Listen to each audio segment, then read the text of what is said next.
Hola a todos y a todas, muy buenos días desde Barcelona, en este día soleado, este sábado.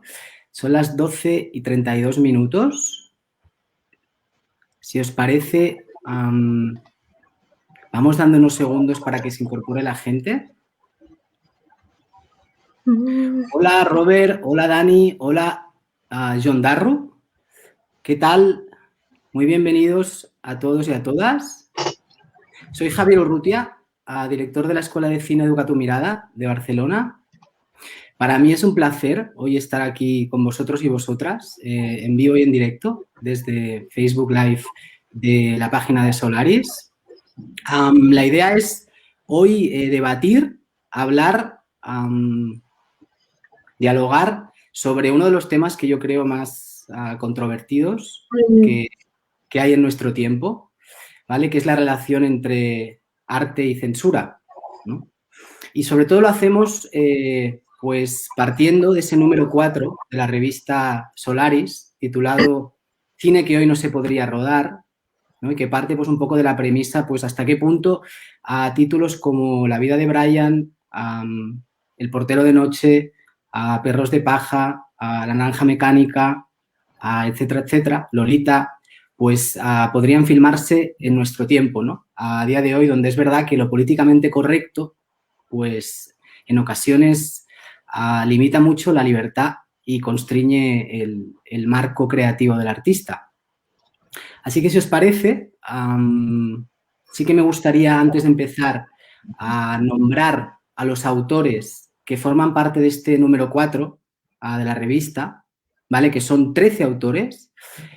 Como suele ser habitual en Solaris, en ese planeta espléndido que permite pues, que voces de diferentes campos y diferentes ámbitos reflexionen y compartan pues, sus ideas y sus pensamientos sobre el cine, pues me gustaría nombrar a cada uno de los autores de este número 4, donde podréis encontrar ensayos pues, de Carlos Atanes, de Vanessa Brasil, de Óscar Brox, de Eugenio Castro, de Mireia Iniesta, de Irene de Lucas, de Elisa Macausland y Diego Salgado, de Israel Paredes, de Aarón Rodríguez Serrano, de Carlos Tejeda, de Marta Timón, de Alexander Zárate y de un servidor pues, que he tenido el enorme privilegio de firmar el prólogo.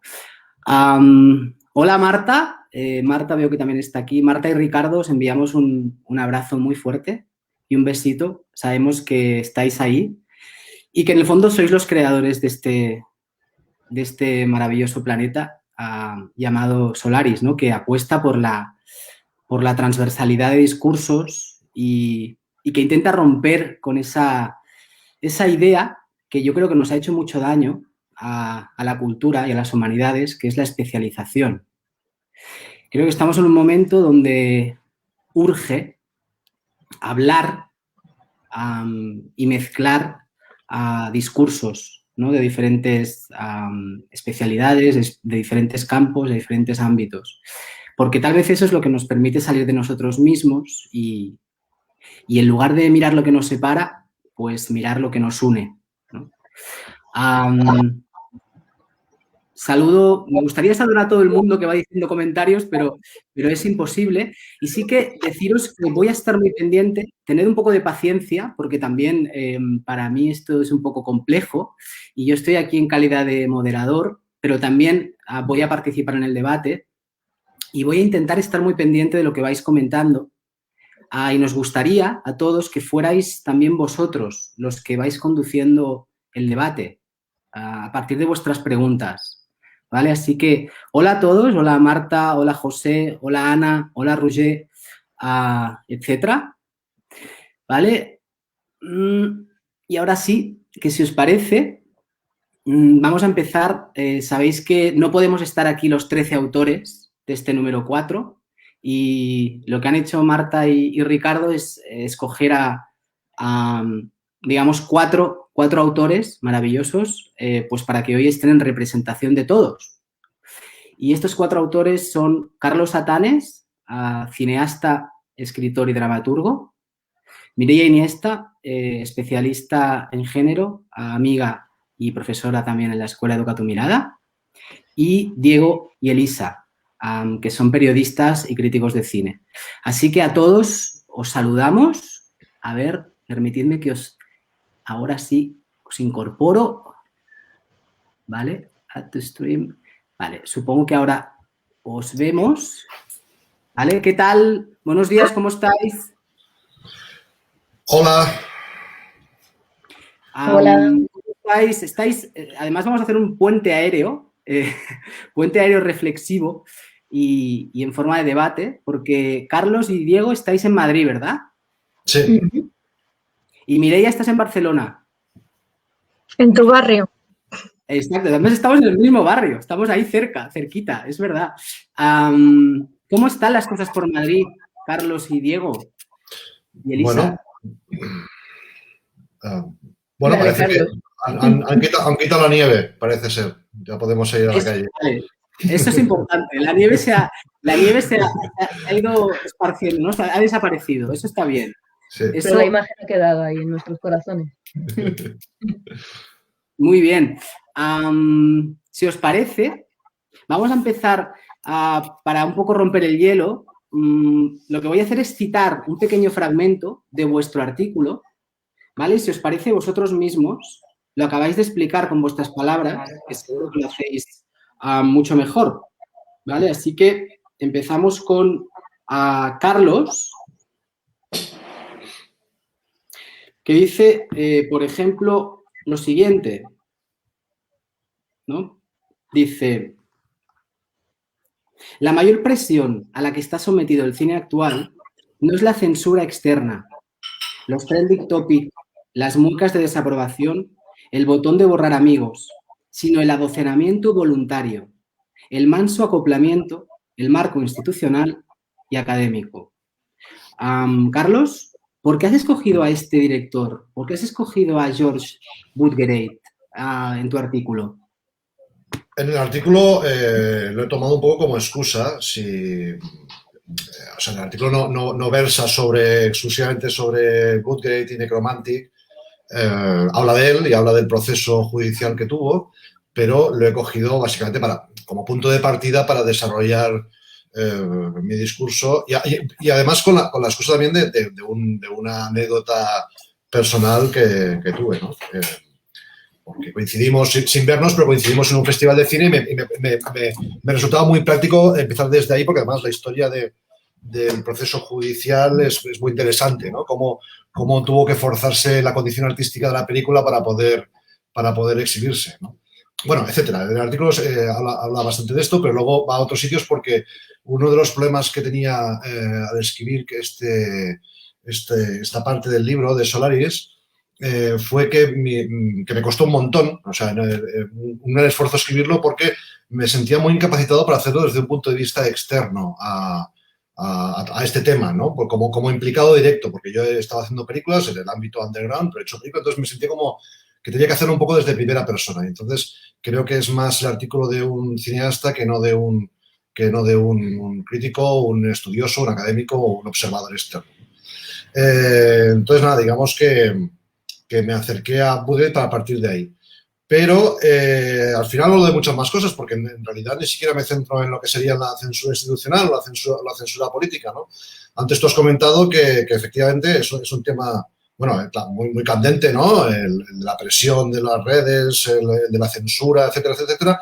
Pero el libro en sí va mucho más allá, porque eso es un tema muy, muy poliédrico. Por ejemplo, hay un artículo de Carlos Tejeda sobre el Grupo Salvaje de Peckinpah que no se centra expresamente en eso. De hecho, el Grupo Salvaje solamente se podría rodar hoy perfectamente, sino que lo que hace es que simplemente es una película que a lo mejor hoy no se podría rodar por otras circunstancias, porque a lo mejor ya ha pasado el tiempo en el que la gente vivió en primera persona como Peckinpah y su familia, pues la época del western, y podrían hablar de lo que ellos y sus padres y abuelos habían conocido directamente. O sea, no se relaciona directamente con el tema de la censura, ¿no?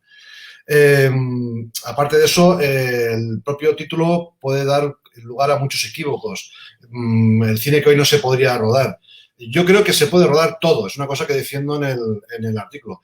Todo se puede rodar. Otra cosa es que luego te lo exhiban. o te lo distribuyan, o te caiga encima la del pulpo por haberlo hecho, ¿vale? Pero sí, rodarse sí, y de hecho siempre se ha rodado todo. Entonces, aquí se suman lo que hoy se podría rodar, pero además esto va entroncado, porque aparte muchos artículos del libro van sobre eso, sobre lo que hoy se podría, lo que ya está rodado, pero si se podría exhibir o no, o qué tipo de presiones o de revisionismos sufre o habría de sufrir, etcétera, etcétera, etcétera, ¿no? Entonces, yo quería comentar una cosa porque después, el otro día estaba leyendo un libro sobre Nunes, sobre José María Nunes, ¿verdad? ¿Mm? Que tuve el placer de conocer y éramos amigos y colaboramos en algunas cosas. Era un paradigma de la libertad fílmica, ¿verdad? Es un libro de Joan Minguet y me ha llamado mucho la atención un fragmento que he encontrado que muy brevemente lo voy a referir porque tiene mucho que ver con lo que yo he escrito en el libro, ¿verdad? En el año 2001, y creo que la fecha es importante, porque a lo tonto ya han pasado 20 años del año 2001, me parece que fue ayer, pero no lo fue. En el Festival de Sitges se creó una sección especial que era Seven Chains, donde se ofrecía a ciertos críticos que eligiesen películas. Entonces, Steve Riambau eligió la película de Amigo Jima de Nunes para que se exhibiese en el festival.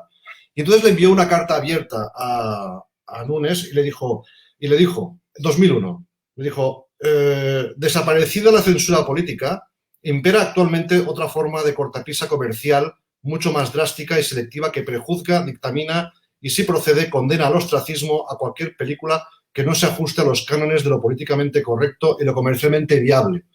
Me parece muy significativo porque esto está escrito hace 20 años. Hace 20 años ya se hablaba de la corrección política, que ya estaba ahí el tema, ¿no? No teníamos esta hiperventilación de las redes sociales, que yo estoy de acuerdo que a mí me parece, especialmente Twitter, me parece un vertedero de lo peor de la humanidad. Y estoy muy de acuerdo con lo que decía Ballard sobre que él predijo, ¿no? Que él temía a las tecnologías electrónicas porque ofrecían poderes ilimitados a los hombres para jugar con sus propias psicopatologías. Entonces me parece que Twitter es un vertedero de psicopatologías, ¿no? Pero para acabar, porque no me quiero alargar más, lo que quiero decir es que son temas más antiguos que las redes, que siempre ha existido algún tipo de censura o de presión sobre los autores y que creo que el punto está en que los autores pues no debemos ser unos cobardicas y debemos sobreponernos a eso y por lo tanto es algo con lo que hay que lidiar constantemente y ya está. Gracias, Carlos. La verdad es que has dicho muchas cosas. Yo he apuntado unas cuantas, ¿vale? Para luego, si os parece, y así empezamos luego el debate.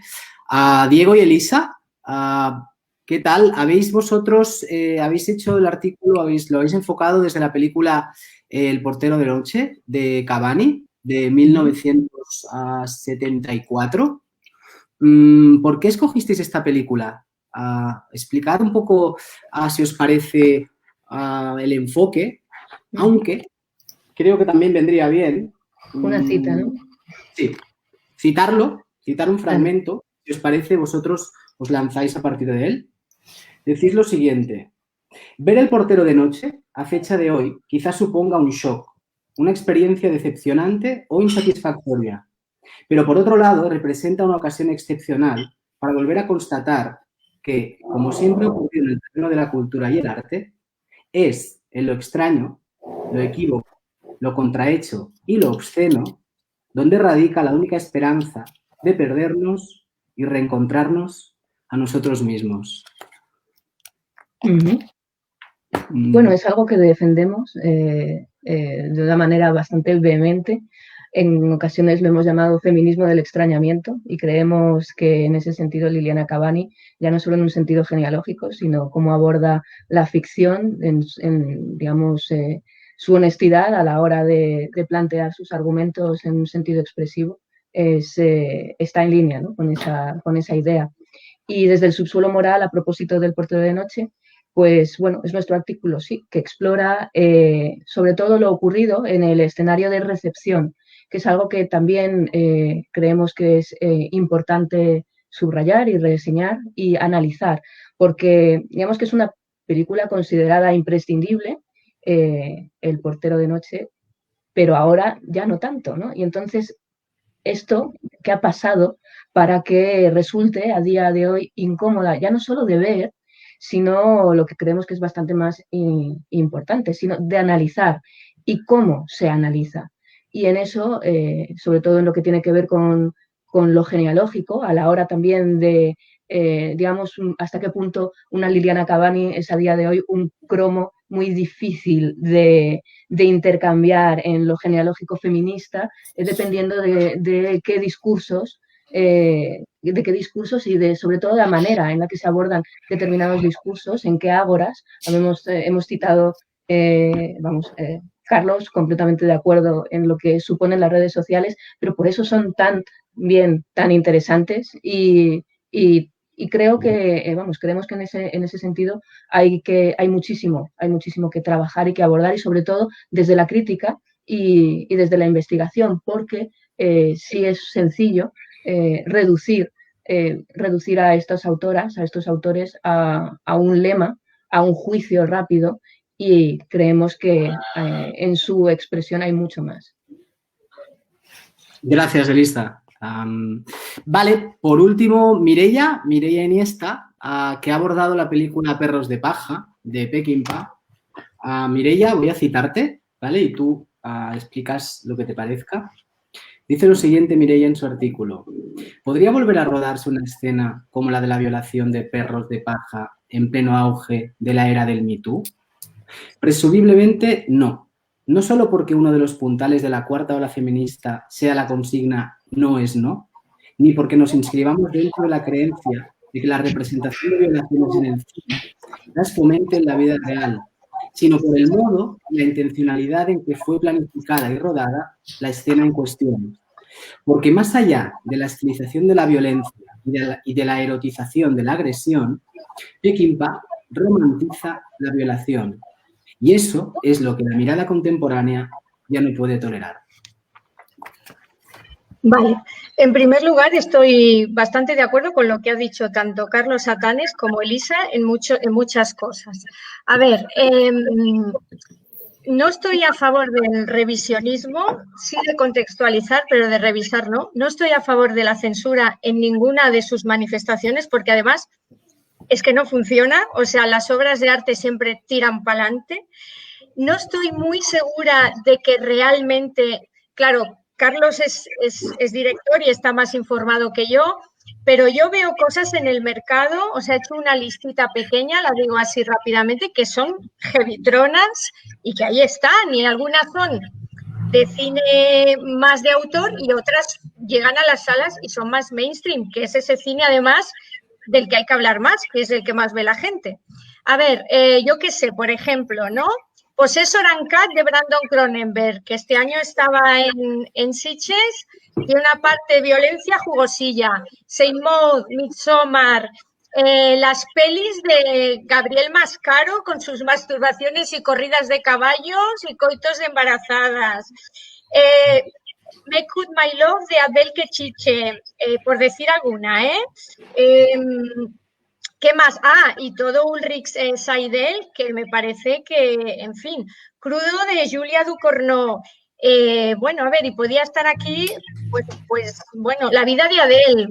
Quiero decir, realmente no veo yo que haya tanta censura. Luego, dos reflexiones. El tema de romantizar una violación. A ver, yo no creo en la censura, pero sí que creo que la sociedad va evolucionando y esto no es necesariamente malo, ¿sí? Y no creo que vaya evolucionando solamente porque nos estén domesticando, que probablemente sí, ¿no? Creo que, como voy a citar a Richard Rorty, que dice que las políticas de reconocimiento del otro y la reivindicación de las particularidades y las diferencias no hacen mucho por cambiar leyes ni nada, pero transforman radicalmente la manera en que nos tratamos unos a otros, ¿no? Y él dice que hay menos sadismo y más respeto y que ello es el resultado de una transformación voluntaria y consciente de la cultura. O sea, quiero decir, a mí no me parece que haya que prohibir en ningún sitio Perros de Paja ni que haya que dejar de exhibirla. creo que no se puede volver a rodar porque no sé si a la gente, a los directores le apetece rodar esto de nuevo, no sé si a la gente le apetece ver esto de nuevo. Sobre todo hay que pensar en cómo contextualiza Peckinpah la violación, que dice que el personaje se lo merecía, que hay mujeres y hay coños y que esta es un coño. Pienso, por ejemplo, en Irreversible, que me parece una gran película, y pienso en las declaraciones que hizo Gaspar Noé. En ningún punto dijo, no, es que la Bellucci se lo merece, porque claro, va al túnel con ese vestido y esto es una evolución, vamos a ver. Y luego, con respecto a, positiva para mí, con respecto a lo que una cosa, el Me Too genera muchas ampollas, ¿no? Vicente Monroy, al que yo quiero reivindicar, en su texto contra la cinefilia, es un tipo muy brillante, habla de esto del Me Too, ¿no? Y dice, es que generalizó una serie de enunciados fundamentalistas contra el feminismo en redes, ¿no? O sea, y hace una reflexión que es maravillosa, porque dice que la cinefilia ha sido tradicionalmente un asunto de hombres, ¿sí? Y él sigue hablando un poquito del lenguaje visual de la opresión, que es un artículo que sacó Nina Menkes, que no me enrollo más con esto, pero quiero decir recuperando una cosa que ha dicho Elisa, hay también, a lo mejor no ha dicho eso exactamente, luego ya me corrige, hay una especie de criminalización de la protesta también, y eso también es censurar, ¿sí? Eso también es censurar. Y tapa otros discursos más graves como la ley Mordaza, por ejemplo, que esta sí que mete a la gente en la cárcel, que esta sí que penaliza a los artistas, ¿no?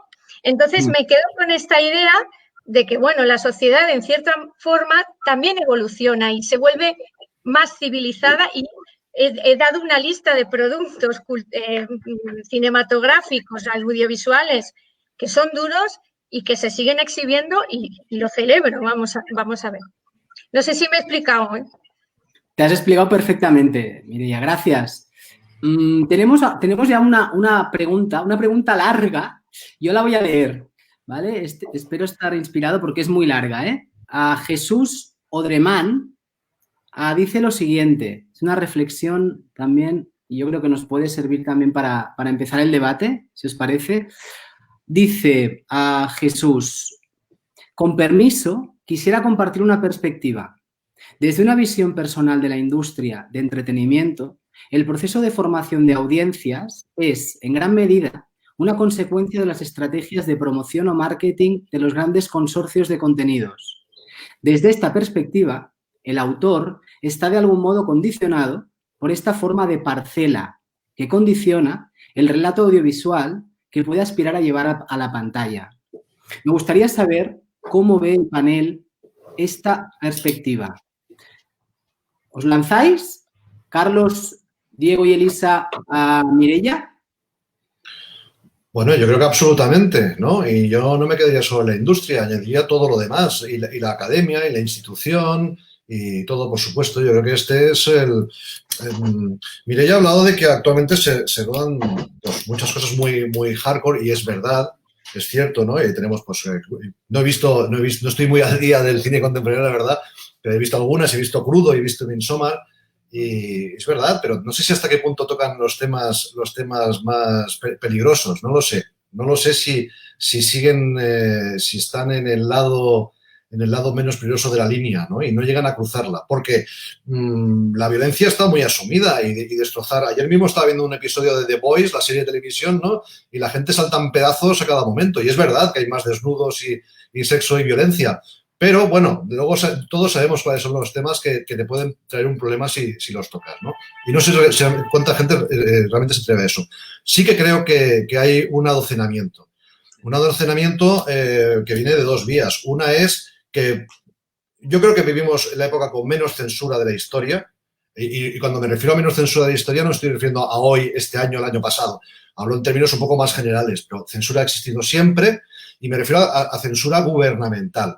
Antes, pues sí, ahora puede ir gente a la cárcel, pero antes te podían pasar más cosas y por muchas más razones. Y esto viene de muy antiguo y no solo en regímenes dictatoriales, sino en democracias. Y para eso pongo algunos ejemplos en mi artículo. Hablo de lo que comentaban Godard y Fritz Lang respecto a lo que se podía o no rodar en Francia en los años 60. O sea, esto nunca ha sido una panacea para los autores, jamás, ¿no?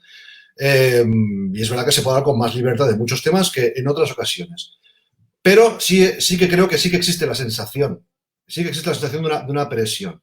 Y esto no se puede obviar. O sea, creo que cuando la gente dice que, hombre, que parece que te están, ¿no?, que tienes 1000 ojos encima y que no puedes decir nada, por algo será. Yo tampoco diría que no, que es verdad que hay haters y que se montan unos cristos pues importantes en las redes, es verdad, y que eso puede hacer que te tires para atrás. Pero aparte de eso, que yo creo que eso va en el oficio, ¿no? Y ya está, porque creo que es mejor aguantar un griterío que no una pena de prisión o un gulag o lo que sea. Creo que el otro tema es el del razonamiento que he leído antes respecto a lo de Nunes. Que, por supuesto, que está esa especie como de censura blanda, que no es una censura en sí, no es censura, pero es una especie que actúa como una censura blanda que no te dice lo que no debes hacer, pero sí lo que debes hacer de alguna forma, ¿no? Y para eso están las subvenciones, las entregas de premios, los contratos con televisión, etcétera, y que eso realmente pues hace que al final todo tome un camino, tome un sendero. Y ahí ya no estamos hablando tanto de temas polémicos, si quieres. No solo son temas polémicos, son formas de hacer cine, son otro tipo de elementos, ¿no? Y que evidentemente hace que de toda la pluralidad de contenidos y de formas que podrían llegar al público, sobre todo en estos tiempos donde tanto se habla, ¿no?, del acceso a las nuevas tecnologías, y que aquí que decía Coppola, ¿no?, una niña con una cámara, ¿os acordáis? Tan famoso que salía en aquel documental que rodó su mujer sobre Raja de Apocalipsis Now, y salía Coppola diciendo, llegará un día en que una niña con una cámara, una niña no sé si de Oklahoma, no sé dónde, podrá hacer una película. Bueno, eso hace años ya que lo vivimos, ¿no? La niña con la cámara. Todos podemos hacer una película, sin embargo no llega a ninguna parte. ¿Por qué? Porque sigue habiendo un montón de filtros de todo tipo, ¿no? Por eso digo que es un tema que va mucho más allá simplemente de lo puramente polémico, político o reivindicativo, lo que queráis, ¿no? Tiene que ver incluso con la libertad de creación a muchísimos niveles. Y creo que la persona que ha comentado esto, pues evidentemente tiene toda razón. No hay más que intentar pedir una subvención o ir a una televisión a proponer un proyecto para ver cuáles son las directrices, ¿no? Sin duda. Yo, si me permitís también, es cierto, es verdad, Carlos, coincido contigo en que la violencia y el sexo está hiper estandarizado. Es decir, que, no sé, fijémonos en cualquier thriller o película de acción mainstream, o sea, la violencia está llevada al límite y está muy asimilada y aceptada, incluso por la mirada más convencional. Ahora bien, y coincido en ese sentido también con lo que habéis comentado, hay ciertos temas de los que no se puede hablar o siguen siendo tabú. ¿Qué pasa, por ejemplo, con la vejez en el cine? Por ejemplo, ¿qué pasa con ciertos relatos o discursos antifeministas? Es que no va a haber lugar, es que no van a encontrar subvención, no van a encontrar, seguramente no van a encontrar impulso para poder ser distribuidos. Es verdad que podrán ser filmados, como comentáis, pero a la hora de tener público y ser exhibidos, es que no van a recibir tampoco subvenciones. Con lo cual la censura es una censura más sofisticada, porque no viene por parte, digamos, de un régimen totalitario, pero es una censura que forma parte de la institución moral y que va contaminando el resto de esferas, ¿no? La moral, que es aquello que nos dictamina lo que está bien y lo que está mal y que ha existido siempre, pues ahora sabemos lo que es políticamente correcto y lo que no lo es, ¿no? Quiero decir que, y yo creo que los artistas y los críticos, porque Carlos, hablas de los artistas, que por supuesto existe una autocensura, pero los críticos también a la hora de abordar ciertos temas. Con lo cual todos estamos contaminados por ese gran magma de lo que está bien y lo que está mal, y cuidado donde me meto en estos berenjenales, porque además es cierto que puedes sufrir el escarnio público, donde es cierto que las redes sociales pues son la cárcel de nuestro tiempo, ¿no? Es decir, que puedes sufrir verdaderos...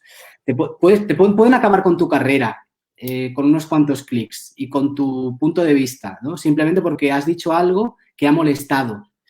Entonces, han cambiado las formas de censura, pero siguen estando ahí. Y lo peor de todo es que somos nosotros mismos los que nos delatamos. Eso también es muy loco. Es decir, que puedes sufrir hasta delatación por parte de un compañero que cree que lo que has escrito es muy fuera de lugar y a lo mejor pues te quita de su lista de amigos o dice que tú has hecho este comentario público y todo el mundo te empieza como a atacar. Entonces, cuidado con esto también porque la libertad se empieza a constreñir, ¿no? A limitar. No sé qué pensáis, Diego, Elisa o Mireia. Pues, si me permitís, yo estoy de acuerdo contigo. Yo voy a poner un ejemplo muy claro. De una manera o de otra, todas las personas presentes en esta conversación hemos llegado a la conclusión, vuelvo a la frase de Carlos, de que Twitter, sin ir más lejos, es una jaula de locos, es una nave de los locos, y eso ha hablado directamente de un abismo de psicopatologías o algo por el estilo. Estoy totalmente de acuerdo con ello, sencillamente porque Twitter nos ha demostrado lo que es el mundo real, la cotidianeidad, el orden de lo real cuando tiene un altavoz, que es un aparato de mediocridad, de medianía, de locura y de patologías. Totalmente de acuerdo. Ahora, ¿cuántas críticas podemos ver en el audiovisual de hoy, por ejemplo, a las redes sociales, que hace mucho tiempo que no son un aspecto casual de nuestras vidas, sino que son un aparato mediático y político ahora mismo, en particular en un país como Estados Unidos? No existe. Es decir, vamos a ser serios, no seamos hipócritas. Toda la gente del mundillo con la que hablas en privado, hablo en España, por ejemplo, sin ir más lejos, a nivel de crítica, te comenta en privado que hay un problema muy grave de libertad de expresión. Decir otra cosa es faltar a la realidad. Ahora mismo hay muchos temas que no se pueden comentar y no tienen nada que ver con reivindicaciones totalmente justas en torno a la diversidad, en torno al feminismo, etcétera. Tiene que ver con respecto a las formas, porque aquí hay algo que yo querría un poco quitar por arriba, y es el hecho de que haya unos discursos serios y profundos y reflexionados sobre temas como la diversidad y el feminismo.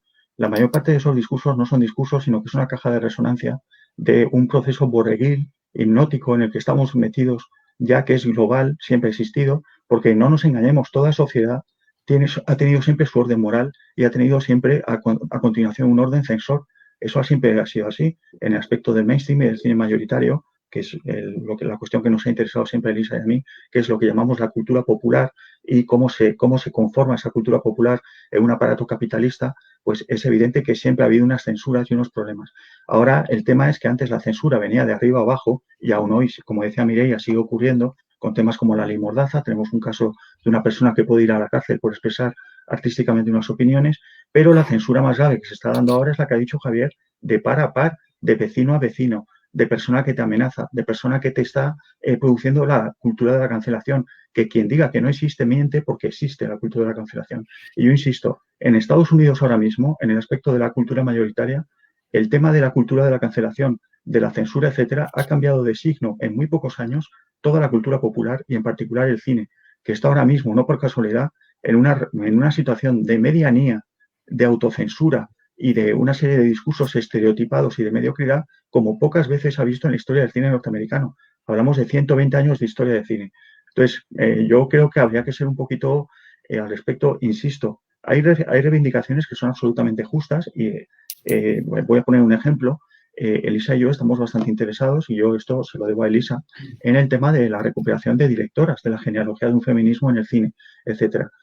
A poco que investigues te das cuenta de que la mayor parte de los discursos que se manejan ahora mismo desde feminismos más o menos institucionales sobre esta cuestión no son objeto de un análisis, son objeto de lugares comunes y percepciones que están absolutamente distorsionadas y en la mayor parte de los casos surgen, y yo voy a ser franco al respecto, de no tener ni idea sobre lo que se está diciendo. Entonces, claro, a poco que calas te das cuenta de que si eso es en la materia que uno domina, o por no ser pretencioso, que uno se esfuerza por dominar, ¿qué no será en todas las demás cuestiones del presente? A mí solo me ciño al cine y a la cultura, que es lo que más me interesa, que es mi vida, como la de todos los que estamos aquí. Y decir que en ese campo ahora mismo no existe censura es faltar a la verdad. Mireia, ¿quieres decir algo? Bueno, yo no sé, Diego, si te referías a lo que había dicho yo o hablabas en general. Yo no niego la... No, me refiero en general. No me refiero general, vale. Yo no niego la existencia de censura o no niego que los mecanismos de la industria pues te constriñan a adaptarte a una cosa o la otra.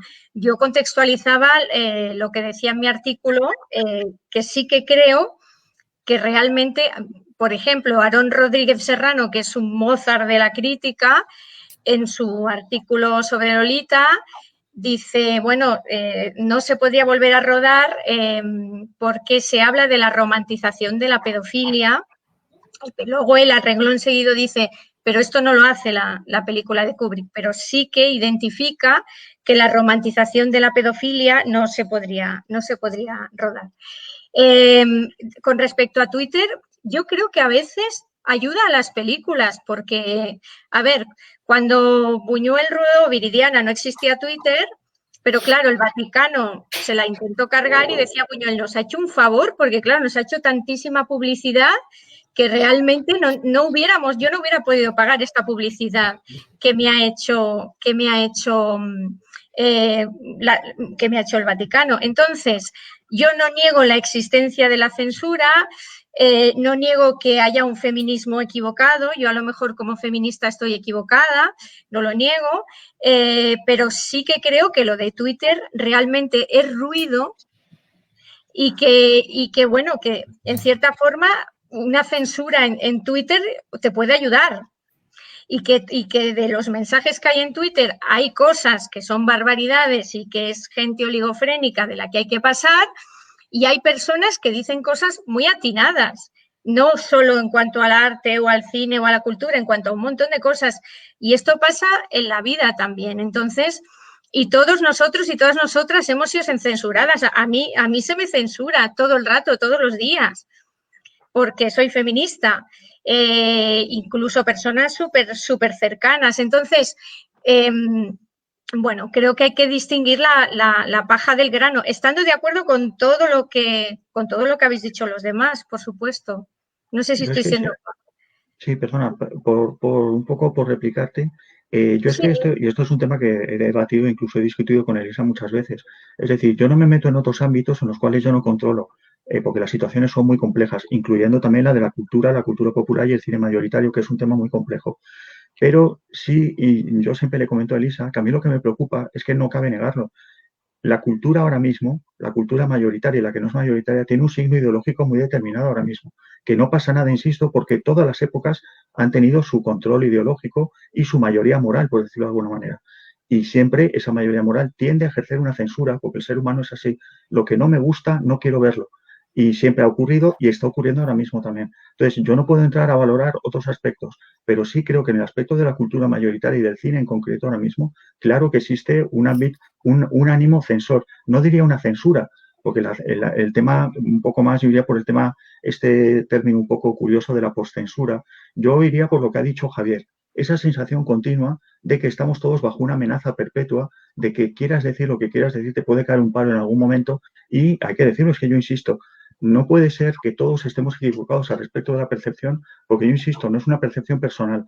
Hables con quien hables en privado, porque hay hasta miedo a hablar de estos temas en público, te dice que hay un problema muy grave ahora mismo.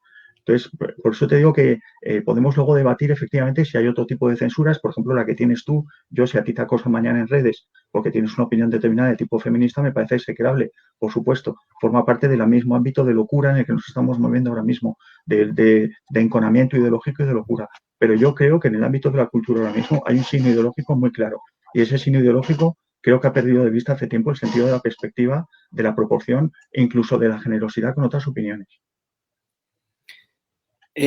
Si os parece, voy a citar aquí un comentario de Alberto Horror Grinder que dice una cita, creo que muy bonita, de Pasolini, que dice lo siguiente: escandalizar es un derecho, ser escandalizado un placer. Quienes se niegan a ser escandalizados, unos moralistas. Pues creo que lo que estamos diciendo va un poco en esa línea, ¿no? El artista siempre tiene el deseo de quebrar el límite que le impone la ley y la moral. Es decir, que, y ahí coincido también con Carlos, ha existido siempre esto. Siempre ha habido una tensión entre el artista que aspira a esa libertad absoluta, que es imposible. O sea, la libertad absoluta es imposible desde que nacimos condicionados por un contexto familiar, social, cultural, etcétera, pero el artista aspira a una libertad inexistente. Entonces, gran parte de esa libertad se halla en romper fronteras, límites de lo moral, de lo políticamente correcto. Entonces, es curioso porque creo que grandes obras de arte se han construido desde esa tensión. Tal vez, si no existiera esa tensión, las obras de arte no serían perdurables, ¿no? Se quedarían todas en esa medianía que comentamos. Es curioso también porque a veces la censura logra sacar lo mejor del artista. Me alegro mucho que saques una de mis citas favoritas de Pasolini, bueno, que el espectador, no sé cómo se dice espectador en estos ámbitos, no es espectador, el participante. He estado una de mis citas favoritas de Pasolini porque yo quería decir una cosa un poco al hilo de esto, que es que los autores, los creadores, los cineastas, vamos a ceñirnos a los cineastas, ¿no? Creo que tiene una especie como quizá de doble naturaleza. Yo soy más afín a una de las dos, pero bueno, de doble naturaleza, ¿no? Cuando Mireia habla me gusta mucho esta expresión de la mirada contemporánea. Yo creo que probablemente haya más de una mirada contemporánea, no creo que haya una sola, pero lo entiendo en el sentido en que lo dice Diego, de una mayoría moral, ¿no? En un momento dado determinada y determinante, ¿no? Creo que los autores, en general, como decía Antonin Artaud, refiriéndose al teatro, pero no sirve, ¿no? Que el artista expresa las angustias de su tiempo, ¿no? Entonces yo creo que probablemente el cine, los cineastas, sean mensajeros de esa mirada contemporánea o de esa mayoría moral. Pero creo que igualmente, o para mí, incluso con más importancia todavía, más relevancia, han de ser revulsivos de esa mirada contemporánea o de esa mayoría moral. Eso les coloca en una situación permanente y eterna de peligro. En el caso de Pasolini, todos conocemos cuál fue su situación de peligro, ¿no? Pero bueno, que yo no olvidaré eso y me gustaría reivindicarlo. Que por lo tanto, esto va a ser un conflicto ad aeternum, ¿no? Si consideramos, porque a mí yo no haría películas si pensase que mi misión es pedagógica, de defensa de los valores contemporáneos o de jefe de Boy Scouts. Yo no quiero eso, no me interesa. Me interesa mucho más lo otro, ¿no? Lo de replantear, lo de que la gente, conseguir que la gente se replantee sus propios principios, ¿no? Partiendo siempre de la base de más, que esto también lo ha dicho Mireia y esto me ha gustado porque yo lo comparto con ella. Pensar siempre, tener la duda de que yo puedo estar equivocado, de que yo soy el primero que puedo estar siempre equivocado, permanentemente equivocado, ¿no? Y transmitir esta sensación de desequilibrio constante a los demás. Creo que eso forma parte intrínseca de lo que significa, pues, hacer cine, ¿no?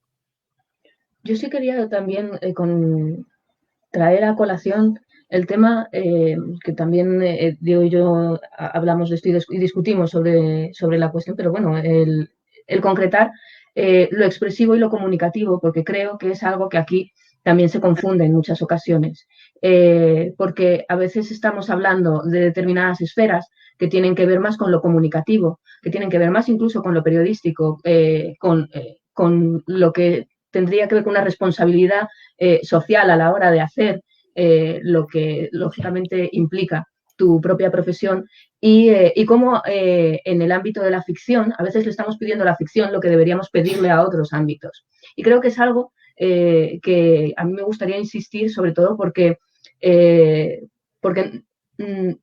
aquí confundimos a veces o le pedimos en una especie de pensamiento mágico que lo representativo, que es verdad que podemos tener o podemos exigir en determinada esfera, podemos creer que le podemos pedir un mayor control a eso que a nuestra propia realidad. Aquí es algo que veo que además ya como con determinados discursos llevamos bastante tiempo, no es que acabemos de aterrizar a determinados planteamientos e imaginarios hace poco, sino que llevamos ya a lo tonto un lustro. Creo que es interesante poner el foco precisamente en ello, sobre todo también en un sentido incluso de dar esa libertad a la hora también de expresar a los creadores y las creadoras lo que consideran y lo que incluso a un nivel de honestidad saben que incluso ahora no podrían expresar, porque diría algo de ellas mismas o de ellos mismos como personas y personajes públicos que podrían ser juzgados por ello.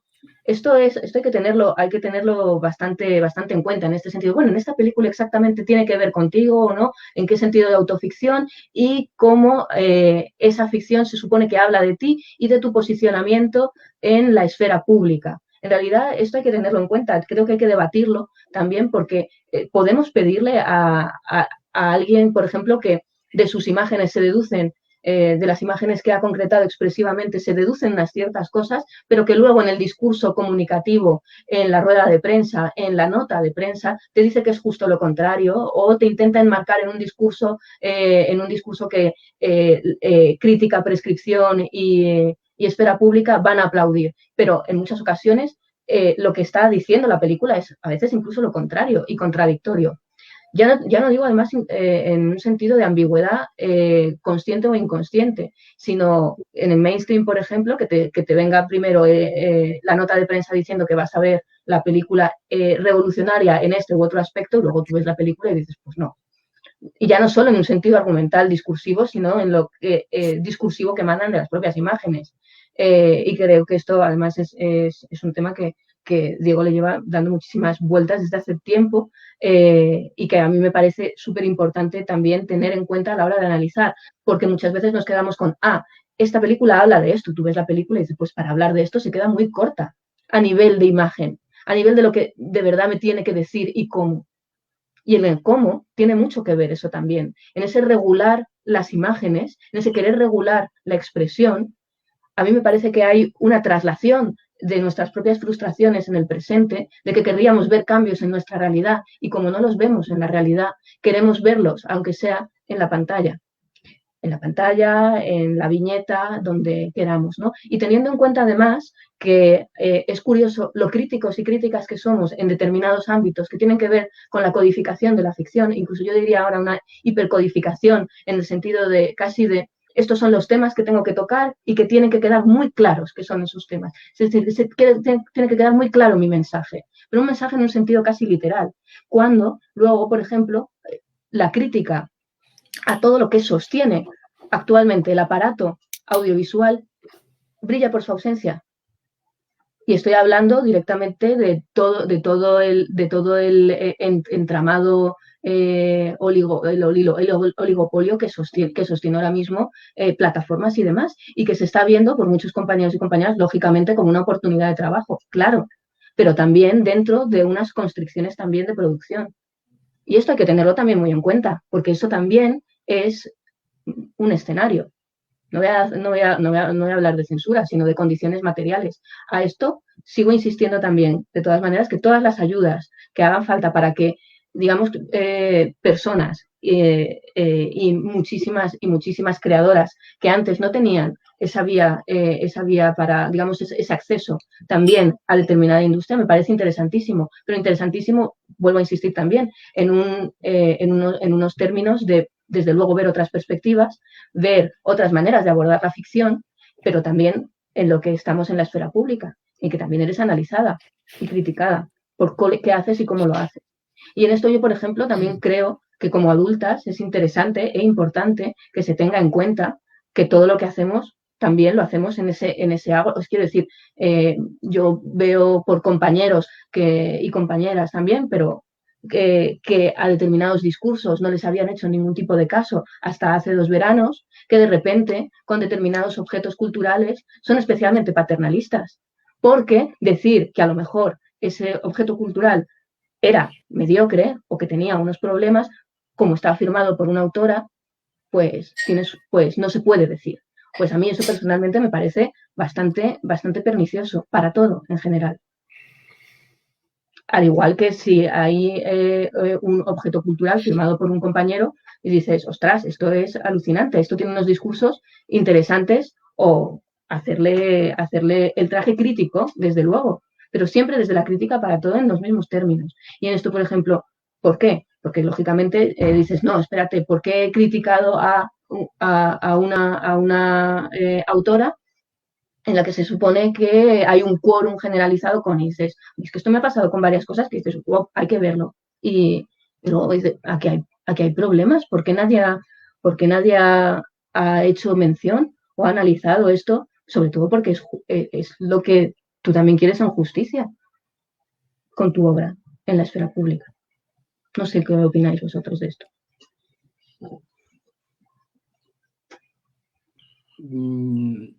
yo de lo que a mí me ha gustado mucho, Elisa, un término que has utilizado antes, que has dicho, has dicho que la película El portero de noche era una suerte como de feminismo del extrañamiento, ¿no? Y me ha encantado este concepto. Y antes también ha nombrado Carlos como que en realidad la política, ¿no? Como que la política tiene una misión pedagógica, es cierto, ¿no? El ámbito de lo político instruye y forma supuestamente a los ciudadanos, supuestamente, ¿eh? Y conforma ideologías, ¿no? A partir de lo político, pero es que el arte no tiene nada que ver con esto. O sea, el arte con mayúsculas no pretende, digamos, educar. El arte con mayúsculas conmueve. Se mueve en otra energía, en otro nivel. Un nivel que, de hecho, sobrepasa lo racional. O sea, lo interesante del arte, precisamente ese arte trascendente, es que suspende cualquier tipo de juicio que el espectador tenga o el crítico. Incluso le deja en una situación como de incertidumbre ante lo que está viendo. O sea, tiene que revisar sus propias ideas, porque lo que está contemplando y lo que está sintiendo como que le deja en una situación de impasse, ¿no? Y es ahí donde yo creo que está la verdadera libertad. Pero creo que cuando mezclamos el arte con la política o hacemos películas excesivamente políticas, ya estamos instrumentalizando el arte, lo estamos convirtiendo en algo utilitarista. Y el arte nunca puede ser utilitario. El arte es inútil, pero precisamente por su inutilidad es maravilloso. Bueno, yo estoy de acuerdo con lo que dices, pero sabes que esto está sujeto a debate, ¿no? Hay gente que no opina lo mismo, ¿no? Hay gente que no opina lo mismo y que el arte es intrínsecamente político, etcétera, etcétera, etcétera. Y bueno, con sus argumentos. Yo creo que es un tema interesante, pero también yo aspiro o me interesa más el arte del que tú hablas, ¿no? Lo digo por puntualizar. Especialmente yo estaba defendiendo lo contrario. O sea, no, estoy de acuerdo contigo, ¿eh? No sé si queréis... Pero el arte como político y como despertador también es eso. Quiero decir que como político, entendedme, no propaganda, no, político en un sentido de bofetón, de condensación precisamente de todas esas angustias y signo de los tiempos que puede decir, ostras, aquí hay una obra que habla de todo eso e impacta también, pero no hecho no con una intención pedagógica o didáctica desde el emisor. No, Esto es un poco lo que entiendo que se está planteando a nivel, más que nada, de honestidad expresiva. Vuelvo otra vez, no comunicativa.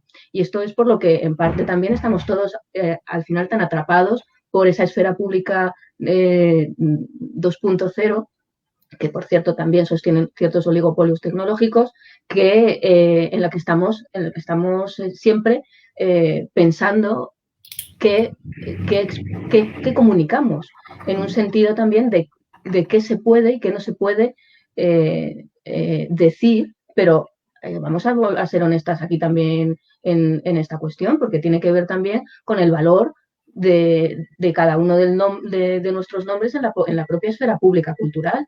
Y eso hay que tenerlo también en cuenta. Y claro, aquí hay pues una ansiedad y un mercado reputacional. Sí, sí. No, hay que tenerlo en cuenta también, pero hay que tenerlo en cuenta y ser críticos y a la vez consecuentes. Vuelvo a insistir siempre en que para mí todas estas cuestiones tienen un tema de el discurso está muy bien. Yo lo que veo después de más de 5 años con ciertos discursos es que falta cambio en la realidad. Entiendo las ansiedades, pero yo veo mucho discurso y muy poca acción. Y eso es lo que a mí me parece un poco pues, preocupante. Y eso es lo que creo que también el mercado ha visto de una manera maravillosa y por eso una Marvel, Disney y Star Wars está haciendo con determinados discursos magia. Magia para 4 gatos. Pero mientras el resto estamos entretenidos y discutiendo por cosas que además están hechas con perezón. Es decir, con escuadra cartabón y bastante perezón. Yo lo insisto siempre, creo en el arquetipo de la superheroína en un sentido feminista porque he leído cómics toda mi vida y analizo el mainstream desde esa perspectiva. Pero, por favor, hacedme una película. Yo solamente a nivel casi inconsciente, la única que puedo defender en un sentido feminista es Kick-Ass 2, que se tendría que haber llamado Hit Girl. El resto son muy... en fin, y ya llevamos, y ya por así, antes estaba el tema de no hay mercado, ahora que hay mercado, no hay valentía. Pues ¿por qué será? Y esto hay que preguntárselo. ¿A qué estamos? ¿A qué estamos? Bueno, yo voy a decir otra cosa súper incómoda, seguramente. Los artistas y las artistas están dentro del mismo sistema que nosotros, que están constreñidos y que creo que eso ha pasado siempre. Ahora es el discurso feminista o el que sea, da igual, el que constringe o el que sea, me da igual, y antes fueron otros, ¿no? Me parece que la industria siempre ha estado en ese punto de intentar ofrecer al público lo que el público quería ver, etcétera. Pero creo que el artista o la artista no es un ser ungido por los dioses que está aquí para revelarnos la verdad absoluta. Creo que es una persona que tiene un altavoz y, como dice Godard, no hay que hacer cine políticamente, sino hacer, no hay que hacer cine político, sino hacer cine políticamente, ¿no? Entonces, me he perdido, lo siento. Estoy abrumada con Elisa. O sea, pero bueno, básicamente decir que creo que siempre ha pasado esto, no creo que sea un discurso nuevo, que se haya radicalizado esta moral y esta voluntad censora de la que estáis hablando y que se haya radicalizado en las plataformas. Yo no digo que no, pero veo salir adelante cosas muy polémicas como todo el cine de Lars von Trier, por ejemplo. O, a ver, es que sí que es verdad que está este forcejeo y pero es que no recuerdo ninguna época histórica que me ilustren, y lo digo de súper buen rollo, Diego, Carlos o Elisa, que tienen un bagaje mayor, ¿en qué momento no ha habido censura o en qué momento la industria no ha querido imponer su criterio? O sea, ¿os parece que censura mucho a Alex de la Iglesia, por ejemplo, por hablar de nuestro país? Dime, Elisa, dime. No, yo solo por alusiones y también para responder a una compañera aquí, creo que era Cintia, vale. que hablaba del tema de hasta qué punto no es bidireccional todo lo que se crea en la ficción y también influye en la realidad, que eso es desde luego. Lo que pasa es que estamos hablando aquí del mainstream y de cómo el mainstream está capitalizando un discurso y en parte yo aquí me veo en la tensión un poco también entre la crítica y el alpiste de consumidora, entiéndeme, que yo soy la primera que se va a ver Harley Quinn y Birds of Prey, pero claro, luego sale y dice, pero por la diosa, ¿qué es esto? Entonces, quiero decir, con lo que se podría haber hecho, ¿no? Entonces, sí, desde luego que hay una comunicación en esa cuestión y como tú comentabas también, cada tiempo tiene su contexto, ¿no? En este contexto, al menos a mí lo que sí me preocupa un poco es que nos estemos conformando con tan poco. Quiero decir que a mí me parece que esta época está dejando bien los 90. Quiero decir que yo vuelvo ahora a los 90 con películas, pues Verhoeven sin ir más lejos y dices, ostras, espérate, que ahí había una potencia, con el aniversario de Showgirls, por ejemplo, y el consiguiente documental recuperándolo y demás, ya había una potencia en unas imágenes y además unas lecturas, por cierto, bastante injustas vuelvo otra vez, feminismo del extrañamiento en un sentido de ambigüedad, de poder leer en lo que se estaba haciendo y en esas imágenes una serie de cuestiones que todavía no están resueltas tampoco a día de hoy. Y esto es lo que es interesante de todas estas imágenes que a mí me parece que siguen impactando y que siguen influyendo porque hay muchísimo de todo aquello que tampoco está resuelto a día de hoy. Bueno, yo diría, aquí fíjate, no voy a estar muy de acuerdo en un aspecto. Hemos vivido estos días el estreno de Crash de David Cronenberg, por ejemplo, Y efectivamente se ha dicho mucho que es una película que es igual de subversiva que en el momento que se estrenó, que sigue siendo igual de incómoda, etcétera. Pero el problema es que Crash de David Cronenberg ya se ha hecho. Es decir, y se hizo en el año 95. Yo lo que siempre comento es que a mí me gustaría ver hoy imágenes que no hubiera visto 1000 veces. Porque hay otra cosa que está pasando, y a esto iba cuando hablaba Javier del tema del arte. Yo en el ámbito del cine mainstream, y voy a meter en el cine mainstream el cine de autor, no creo que haya demasiado arte. O hay el arte que se deja que haya entre lo que son las dinámicas de mercado, de lo que es la industria cultural. Es decir, para mí Beginning, la ganadora del Festival de San Sebastián este año, no es una película menos de mercado que la última entrega de Los Vengadores. Forma parte de un mercado más minoritario, pero está gestada en un mercado muy determinado. A mí lo que me escama es que tanto Los Vengadores como Beginning, yo no veo imágenes novedosas. Yo no veo imágenes de las cuales emane un discurso rupturista del extrañamiento, algo que me vuele la cabeza y me obliga a plantearme todo. Veo un plan, veo un programa, en una y en otra. Y este es el problema de las películas del cine, del audiovisual de hoy. Es decir, no podemos estar hablando seriamente de que queremos unos discursos que cambien la sociedad, de unas reivindicaciones, etcétera, cuando Elisa y yo consumimos mucho cine, y lo digo así, consumimos mucho cine de plataforma, de Oscar, ahora que vienen los premios, etcétera. Y yo, por ejemplo, las películas que este año, por poner otro ejemplo concreto, por ir a lo concreto, como son todas las películas realizadas por afroamericanos, que posiblemente van a estar nominadas a muchos Oscars este año, son de una mediocridad formal, argumental y expresiva espectacular. Es decir, no se puede estar hablando de que vas a revolucionar nada ni de que quieres tu sitio cuando estás replicando la cultura dominante, tanto si es desde Star Wars, fenómeno que empezó en el año 77 y estamos todos dando por saco con Star Wars en el año 2021, como si lo haces con un cine de autor absolutamente codificado y visto 1000 veces, o si lo haces con películas de afroamericanos que son más antiguas que las que se realizó en el auge del cine negro de los años 90, con un señor como Spike Lee, cuya expresividad hoy brilla por su ausencia en las imágenes del cine de hoy. Es que ese es el problema. El problema no es que estemos ahora, yo estoy de acuerdo con vosotros, por supuesto que estamos mejor que nunca. Yo prefiero vivir ahora que la España del año 70. Eso no hay ninguna duda, a todos los efectos. El problema es si no hay que empezar a pensar que hay cierto cine y audiovisual que se está produciendo que es que en el año 70 ya sería viejo. Hay películas que uno ve ahora mismo que tienen tales condicionantes ideológicos que nos vamos al Hollywood censor de los años 50. Y económicos, es así. Que son ideológicos. Se quiera mirar como se quiera mirar. Es decir, yo veo muchas películas y es que, ejemplo concreto, Una noche en Miami, vista hace 2 días, sobre activistas negros, reunión, no sé qué. Esa película es una película del año 1950 en sus formas. No dice nada nuevo, no hay nada transgresor, no hay nada que me obligue a pensar de otra manera la raza. No hay nada en esa película. Hay imágenes planas de producto pensado para plataforma y verla en televisión. Perdonad, porque nos hacen una pregunta. Gianmarco Russi dice lo siguiente en relación a los Oscars, de los que hablabas, Diego. Dice, ¿qué pensáis de las nuevas reglas de admisión a los Oscars que se actualizan a partir de 2025? ¿Estáis al corriente de esas? Pero aquí hay que aterrizar otra vez el debate a lo de siempre. ¿Qué pensamos de los premios? De los premios en general también dentro de la propia esfera pública, en cualquier ámbito, ya sea el literario, el cómic, el audiovisual, el cine. Es que creo que también hay que ver un poco, vuelvo otra vez al tema de comunicación-expresión, que es lo que estaba también comentando ahora mismo Diego. Tú tienes un mensaje y quieres hacerlo llegar cuanto más claro, mejor. ¿Qué es eso exactamente?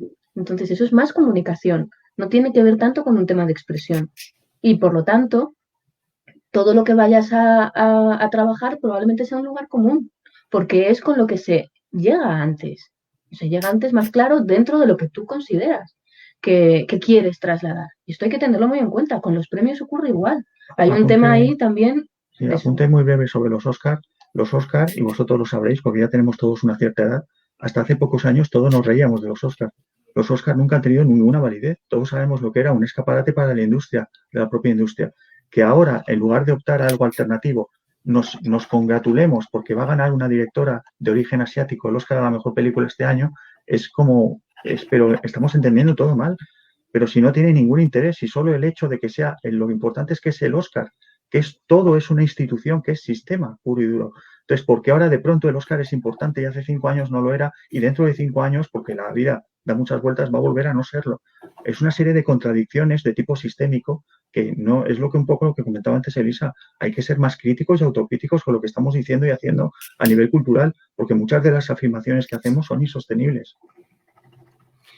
Yo simplemente, bueno, estoy totalmente de acuerdo con vosotros y cuando antes hablé de las televisiones, la institución y la academia, por supuesto, incluyo los festivales y los premios. Son formas de decir qué es lo que hay que hacer, que no tiene directamente que ver con la creación o con la expresión, pero que acaba influyendo, evidentemente, porque eso es lo que crea el marco en el cual luego eso va a poder se va a poder desarrollar y exhibir o va a quedar fuera del marco visible, ¿no? Pero lo que sí quería decir es que me ha hecho mucha gracia lo de la alusión a Crash y yo también prefiero vivir en esta España que la de los años 70, pero me gusta más el cine de los años 70 que el de ahora. Y Crash, que es una de mis películas favoritas, el Crash de Cronenberg, por supuesto, es una de mis películas favoritas, parece un poco una película de los años 70. ¿No os parece que en los años 70 los directores se metían, y los productores, por supuesto, no olvidemos a los productores, porque los directores se podían meter en los charcos que se metían porque había unos productores que permitían que se metiesen en esos charcos y iban al charco con ellos, ¿no? Pero recuerdo cuando vi Crash en Barcelona en el estreno. Yo estuve en el estreno en el Cine Capitol viendo el estreno de Crash en los años 90 y recuerdo cómo se vació el cine. La gente se levantaba de la sala y se iba, bueno, despotricando de allí, diciendo esto es intolerable, ¿no? Esto es pornografía, se iban. Y de una sala llena me quedé en la sala Capitol, que no es pequeña, yo y 20 personas más. Pero no ocurrió nada más. La gente se fue y no ocurrió nada más, ¿no? Ya está. Se podía exhibir Crash en varias salas, lo vio mucha gente y ya está, ¿no? No sé qué ocurriría si Crash, no sé si se rodaría ahora, qué pasaría si se estrenase ahora, ¿no? Pero bueno, no, solo quería hacer ese apunte, me parece muy curioso esa sensación, ¿no? De decir, ostras, no hace tanto tiempo, ¿no? De que Cronenberg rodó esa película, no hace tanto tiempo. Bueno, un pequeño apunte, Carlos. Crash se ha estrenado, ¿eh? Es que precisamente hablamos de eso porque Crash se ha estrenado en cines españoles, se ha estrenado estos días. Sí, bueno, se ha reestrenado. Sí. Sé que se ha hecho una especie como de limpieza del sonido, se ha vuelto a estrenar, bueno, ya, pero quiero decir que su repercusión como reestreno para la gente que sabe lo que es, no sería la misma que si de repente Cronenberg aterrizase con una película nueva que saliese en todos los medios de comunicación. La nueva película de Cronenberg, ¿no? Veríamos qué pasa entonces, ¿no? El problema es ese, que yo no veo ahora mismo, no sé qué opináis vosotros, yo no veo posibilidad de que de pronto surja un Crash, es decir, no una película como Crash, algo que no podíamos imaginar antes de verlo en pantalla, que esas imágenes pudiesen existir. Y esto es algo muy importante. Los imaginarios son los que nos subvierten la mirada, no son los discursos, son las imágenes. Y yo echo de menos desde hace ya demasiado tiempo imágenes nuevas. Me da igual si en el mainstream o en el cine de autor. Imágenes que diga, un segundo antes de ver esta imagen, yo no podía tener idea de que esto se pudiera hacer. Y ahora, de golpe, esto ya forma parte de mi vida, de mi existencia, de mi modelo de pensamiento. Hace años que eso no ocurre. Hay que preguntarse por qué y qué relación tiene con el crecimiento de determinados discursos y las cortapisas que imponen determinados discursos. Porque yo creo que no es casual. Porque una de las paradojas que se da ahora mismo es que no hablamos de cine de 2020 comparado a 1950. Es que últimamente se produce un asombro cuando hablas con colegas que es, fíjate, esta película es del año 2010. Esto ahora no se podría hacer. Esto ahora no se haría. Nadie pensaría en esto ahora. Hay un grave problema. Estamos hablando de 10 años, no de 70 ni de 50. Seguramente, Diego, yo comparto todo lo que dices al 1000%, ¿eh? O sea, me parece que cuesta mucho encontrar imágenes nuevas, o no sé si nuevas, pero imágenes que perduren la retina, ¿no? Es verdad que todas las imágenes remiten a la misma imagen, pero también es verdad que estamos a día de hoy en un mundo saturado de imágenes y que no es lo mismo hacer cine ahora que hacer cine hace 50 años. Es decir, que el espectador tenía menos imágenes en su retina. Ahora estamos, digamos que el imaginario está contaminado y casi que llega un momento en que estamos absortos y no tenemos ni espacio para digerir esas imágenes. Además, como con una rapidez y una velocidad tremenda, ¿no? Como rueda el cine mainstream. Es decir, que es más difícil, yo creo, en nuestro tiempo, y eso hay que decirlo, hacer imágenes genuinas que en 1920. Porque en 1920 el único artefacto para hacer imágenes en movimiento era el cine. Y a día de hoy es que los videojuegos, el videoclip, los móviles, las redes sociales, con lo cual, en ese sentido, los artistas tenemos más posibilidades que nunca, pero a la vez estamos también muy constreñidos por las imágenes que ya se han creado y que contaminan nuestro imaginario. Entonces, creo que también es muy difícil ahora hacer imágenes nuevas. Y además es cierto que hay un miedo a romper ciertos clichés, ¿no? Y ciertas ideologías. Con lo cual, Tenemos más medios que nunca, pero a la vez menos imaginación que nunca. Y es curioso porque en la línea de lo que decía Carlos, los 70, ¿no? Que eran una época muy oscura, pero curiosamente se da la época o la década donde el cine es más subversivo. Y todas estas películas que estamos citando, ¿no? Perros de paja, Naranja Mecánica, Portero de noche, El último tango en París, todas pertenecen a la década de los 70. Es curioso también, ¿no? Da la sensación que es cuando más nos aprieta la realidad, cuanto más oscuros están los tiempos, más se necesita como subvertir las ideas y cuestionarlas, ¿no? Y cuanta más posibilidad tenemos, más nos aborregamos.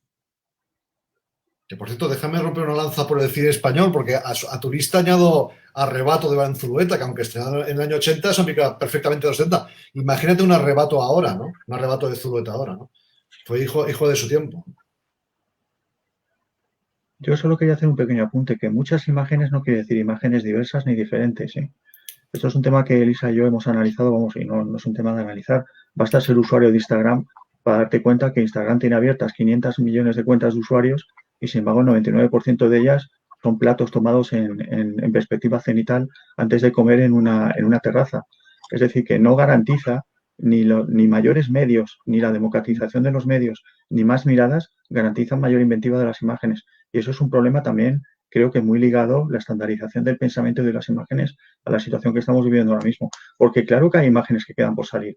El artículo que escribe Carlos en este libro trata sobre un cineasta que aborda una mirada sobre el amor, la muerte y otros temas que sigue siendo ahora mismo invisible. Es decir, no digamos que no hay tabúes. Temas de tipo necrófilo, imágenes macabras, las imágenes de lo escatológico en el más amplio nivel de la palabra escatológico siguen vedadas en el discurso público. No podemos decir que hay una libertad en esos temas porque no es cierto. Hay una codificación de las imágenes muy clara. Insisto, parece que hay mucho, pero la imagen muchas veces es la misma. Pero entonces, Diego, para entender, ¿hablas de una cuestión de forma? Es que todos son formas, Mireia. Sí. El cine es forma, está muy claro, ya lo sé. Pero quiero decir, lo que lamentas tú es que no se esté representando de otra manera, que te parece codificada la manera de representar. Por ejemplo, en Crudo, te lo pregunto con todo el interés, para entender. Sí. En Crudo, por ejemplo, que se aborda el tema del canibalismo, ¿te parece? Te lo pregunto de verdad, no sin ningún ánimo de... Sí. ¿Te parecen estereotipadas esas imágenes? ¿Te parece que están muy codificadas? Para entender exactamente lo que quieres decir, te lo pregunto. Personalmente sí. Es decir, yo, para cualquier persona que haya visto un poco de cine, una película como Crudo es absolutamente, yo no sé si la habéis visto, el resto de Elisa y yo sí la hemos visto. Sí. Es una película que es convencional a nivel de puesta en escena, es una película muy vulgar, es una película vamos, yo lo definiría muy rápido. Plano principal, primeros planos, planos medios, salida de plano, mucho montaje y ya está. Es que no, yo la verdad es que hay que decirlo, es que hay una problemática muy grave con el lenguaje de las imágenes ahora mismo. Yo Crudo es una película que la veo totalmente domesticada. Puede chocarte de una manera un poco anecdótica lo que cuenta, pero no quiero precipitar acontecimientos, pero Crudo es una película de la cual no se va a acordar nadie dentro de 5 años. Vale, y entonces, una que aborde una temática parecida que a ti sí que te haya parecido disruptiva, por entender la diferencia, por entender...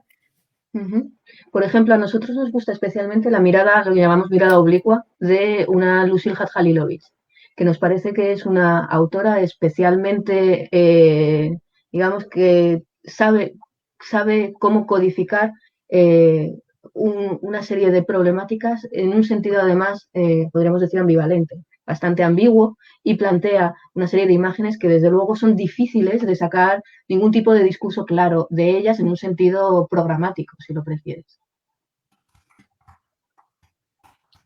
Y en ese sentido disruptivo es un poco el planteamiento del feminismo del extrañamiento que trabajamos. No sé si para acabar, porque ya estamos casi fuera de tiempo, pero me gustaría que, a modo de conclusión, tratáramos un tema que ha salido, lo hemos mencionado. Si os parece, hacemos una intervención final cada uno. ¿Qué os parece el revisionismo? Es decir, esta tendencia que está tomando la crítica en nuestro tiempo de analizar, pues, por ejemplo, la obra de John Ford desde los tiempos presentes. ¿Qué os parece esta actitud? Carlos, Diego, Elisa, Mireia. A mí me parece muy legítimo todo lo que sea analizar. Lo que, desde luego, siempre pondré un pie en la pared será cuando eso cuando eso va a más, ¿no? Y entonces se oculta, se silencia, se oculta, se prohíbe, ahí ya no. Porque además creo que bueno, tenemos a veces la sensación de que no somos, en el fondo no somos mejores que nuestros padres y que nuestros abuelos, ¿eh? No lo somos, no somos mejores personas que ellos. Ellos no hacían esas películas porque eran malísimos, no hacían lo que Viento se llevó o Regreso al Futuro 2 porque eran malas personas y tenían unos valores luctuosos. De hecho, seguramente nuestros nietos se sorprenderán de lo salvajes que somos actualmente por razones que seguramente nos resultarán inimaginables. El otro día, yo no sé, a veces ya no sabes si estás leyendo fakes o no. El otro día leí que en algunas universidades americanas se había quitado Homero del programa, ¿vale? Y la Ilíada y la Odisea. Yo ya no lo sé, que se oyen tantas estupideces y muchas son ciertas, ¿verdad? Que ya no sabes qué creerte y que no, ya no lo he podido comprobar. A mí no me gusta nada eso, no me gusta ese mundo y yo, como digo, quiero poner un pie contra la pared ahí porque creo que es la responsabilidad ya de un autor, incluso pues de críticos, estudiosos académicos y exégetas. Creo que eso hay que pararlo. Ahora, desde el análisis y la opinión, pues evidentemente, pues todas son bienvenidas. Y por supuesto que también se hace con Homero, arrojar la luz de nuestra contemporaneidad, ¿no? Pues por supuesto que hay que analizar a Ford y a todo el mundo desde hoy. ¿Desde dónde lo vamos a hacer si no? Pero ya está. No hay que sacar Dumbo de las emisiones de Disney, ¿no? Eso es ridículo, ¿verdad? No sé, es lo que yo pienso. Pero luego hay que tener en cuenta, por ejemplo, que también hay determinados discursos que importamos, que esto además acabas de citar, o sea, todo este tipo de control y que entren y salgan títulos de determinado ámbito escolar o de investigación, tiene mucho que ver siempre con el ámbito anglosajón, concretamente con Estados Unidos. Yo recuerdo además hace una década que lo que no entraba eran, por ejemplo, en el ámbito del análisis de cómics en niños y adolescentes en el ámbito escolar, eran cómics como The Sandman o Fan Home de Alison Bechdel por el tema queer, especialmente, por el tema de representaciones lésbicas y gays. Entonces, ahí había también otra corriente que también te decía esto sí, esto no y por qué, ¿no? Y además con esta idea siempre de la protección de la infancia y adolescencia que siempre se preocupa lo institucional y la sociedad por determinados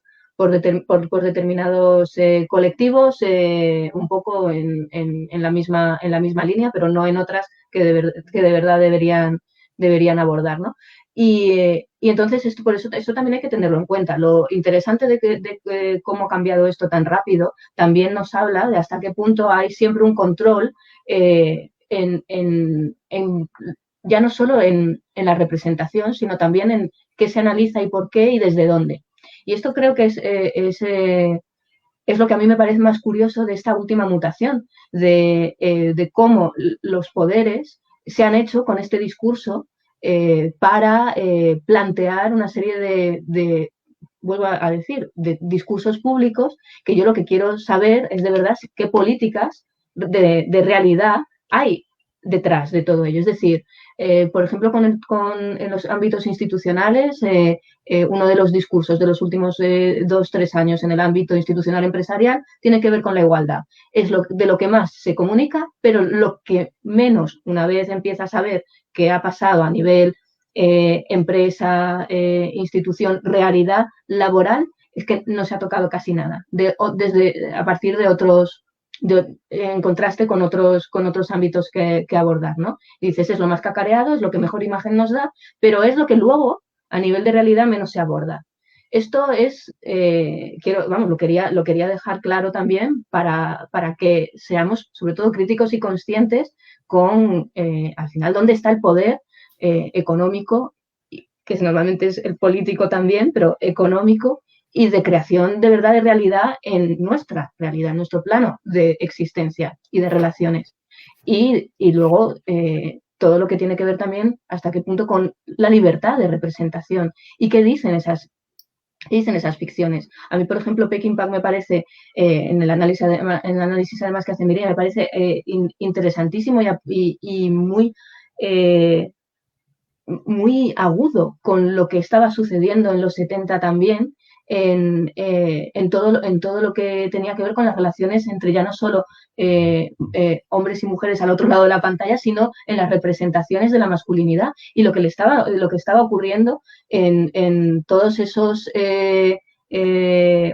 señores creativos que también estaban siendo, digamos, impactados por una serie de cambios en su propia construcción de la masculinidad.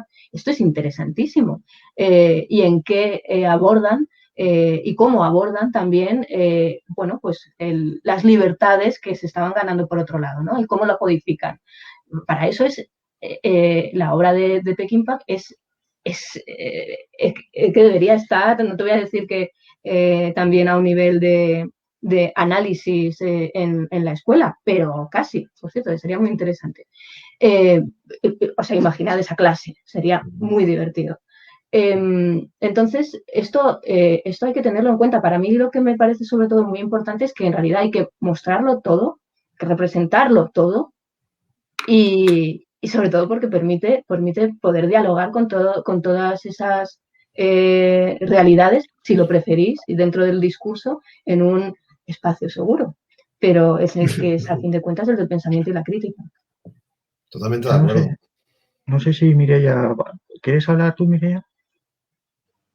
No, bueno, yo suscribo todo lo que habéis dicho vosotros. Yo no me apunto al revisionismo, por mucho que el artículo haya dado la sensación de que sí. No niego para nada que exista una censura o una voluntad censora. Ya sé que queda fatal lo que voy a decir ahora y que no lo compartís. Sí que creo que hay cosas que no se representan, no solo porque haya una serie de vetos en la industria, sino porque a lo mejor, pues no sé, ya no existe la pulsión de representarlas, porque yo insisto en la lista de cineastas que os he dado antes, ¿no? Lars von Trier, Ulrich, bueno, no me parece que sean, probablemente Diego me dirá que son convencionales también, pero quiero decir, por lo menos son valientes, o sea, quiero decir que salen muchísimas cosas adelante que son políticamente incorrectas. Por cierto, el concepto de corrección política pues viene de Estados Unidos y de la ultraderecha, ¿no? Y luego me sabe mal, me interesa mucho la idea de Diego y de Elisa del feminismo del extrañamiento, porque me sabe mal que se utilicen discursos feministas para contentar a la audiencia por una parte y que por otra, pues esto pueda contribuir a la criminalización de la protesta, ¿no? Lucía Littmayer habla un poco de esto, ¿no? De cómo se criminaliza también la protesta de las minorías, ¿no? Y se dejan de lado cosas como la ley Mordaza. Entonces, no creo que haya que atacar tanto a discursos como el feminista o el Lives Black Matters o lo que sea, como a la industria en sí misma. Es decir, quien hace daño de verdad no es ni el espectador medio, ni la feminista de turno, ni el negro que vive en un suburbio de Estados Unidos en el que un policía cada 15 segundos mata a un vecino suyo. Creo que lo que hay que hacer es rebelarse contra la industria. Yo no sé de qué manera. En cuanto a la forma y a la ausencia de contenidos interesantes y formalmente disruptivos, como decía Diego, el cine es forma y estamos todos de acuerdo, desde Bazin a Godard, a nosotros, a quien le preguntes. Creo que también, aparte de los vetos que se pueda encontrar uno, es una cuestión de talento. No hay tanta gente talentosa, hay muchísima gente haciendo muchísimas cosas, pero no todas son de valor, ¿no? Y más o menos es eso. Y un placer haber estado con personas tan potentes esta mañana. y haber aprendido tanto. ¿Esto se acaba ya? ¿Estamos acabando? Hombre, son las 2, me parece. ¿Puedo enseñar la portada del libro de Solaris? ¿Puedo enseñarlo? Que mira, ahí no se ve mi plano. Ay. Que se vea. Diego, ¿quieres decir algo? No, yo quería decir que me parece que el revisionismo es lógico y es necesario. Es decir, cuando uno hace crítica está revisando también. Pero a ver, una cosa es contextualizar y otra es el revisionismo. Bueno, no sé. Yo estoy a favor de contextualizar las cosas. Ahora, de revisarlas para esquilmarlas... No, eso no. O sea, es un poco, o sea, estoy de acuerdo contigo, no revisar desde un punto de vista, pues lo que volvemos a hablar con un ánimo censor, con un ánimo un poco moralista, con ese ánimo que dice Carlos de que ahora somos muy listos y muy sabios, pero los que hicieron lo que el viento se llevó eran tontos y malísimos y pseudonazis y ese tipo de cosas. Pero sí creo que el ejercicio de la crítica es una revisión continua o una contextualización, como decía Mireia, y creo que es necesario. Entre otras cosas, te llevas, no se puede hablar de lo que el viento se llevó en el año 2021 como si estuviéramos en el 39 cuando se estrenó. Para eso no escribes la crítica de lo que el viento se llevó. Pero además lo más gracioso del revisionismo, y esto es una cosa que cada vez nos damos más cuenta, Lisa y yo, es que cuando revisas te das cuenta de que lo más interesante es que ya se ha revisado. Es decir, por ejemplo, lo que el viento se llevó ya ha sido revisado desde el punto de vista racial decenas de veces. Hay un problema muy grave también y es por qué de pronto se pone de moda, insisto, de moda, hablar de determinados temas en una época cuando gusta que te das cuenta de que hemos pasado por 3 o 4 olas de supuesto interés que no han calado en nada. Lo que el viento se llevó ha sido revisado desde el punto de vista racial en 3 o 4 épocas ya. Hay montones de artículos académicos online que podéis encontrar de fechas bastante remotas en algunos casos, principios de los 90, por ejemplo, donde ya se está hablando de lo que el viento se llevó en ese aspecto. Entonces, el tema es que cuando revisas con rigor, con una beta analítica, no de supuestos discursos o cámaras de eco, pues resulta que descubres efectivamente la gran sorpresa de que muchas cosas ya se ha hablado de ella y lo que hay que preguntarse es por qué, si tanto se habló de ellas en un momento, ahora resulta que tenemos que volver una y otra vez sobre lo mismo y no ha calado nada. Quizá ahí también hay un problema grave, que también sería cuestión para otro debate. Sí, si me permitís también opinar sobre el tema del revisionismo, por supuesto que toda crítica, digamos que aborda el objeto de estudio desde el presente. Eso es lógico. Si yo hablo de una película del pasado, pues realizada en 1943, pues hablo desde 2021.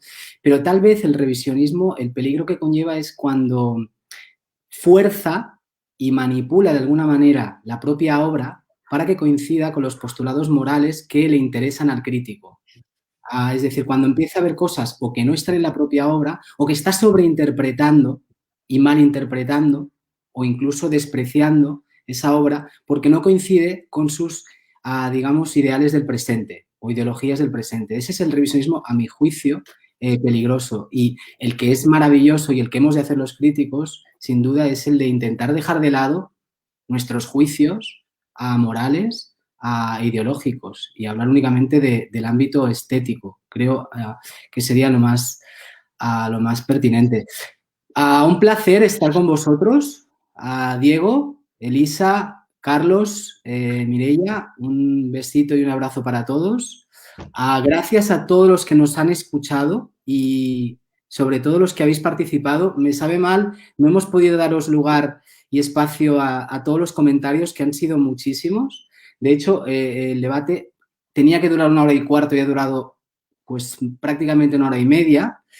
Con lo cual, ya creo que sirve para ver cuál es el estado de la cuestión, ¿no? Creo que es importantísimo hablar, darle forma y figura a estas cuestiones, ¿no? De la censura, de los límites de la representación, de la relación entre arte y política, sobre todo en nuestros tiempos, ¿no? Donde es verdad que existe una censura en las redes sociales clarísima y que está limitando la libertad de los individuos, ¿no? Al fin y al cabo, ya no solo de los artistas, porque esto atañe a la propia vida.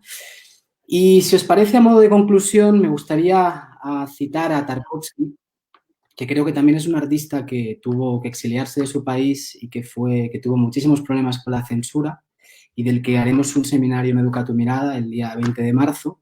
Así que estáis todos invitados. Y dice lo siguiente Tarkovsky, hablando sobre la figura del artista. Dice, un artista es una entidad inútil en un sentido práctico. Se preocupa constantemente por el ideal y el ideal no es algo concreto, no puede ser utilizado en sentido alguno.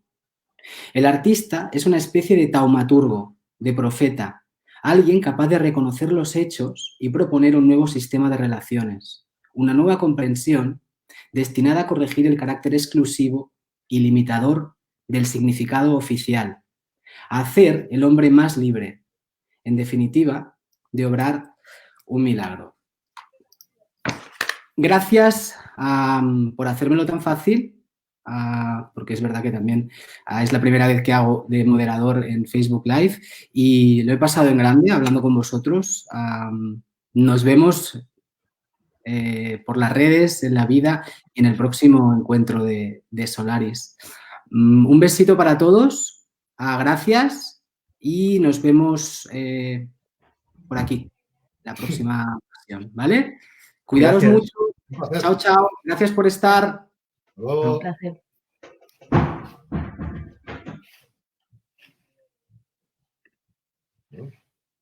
¿Cómo es aquí, Javier? Te has quedado aquí atrapado. ¿Cómo salgo?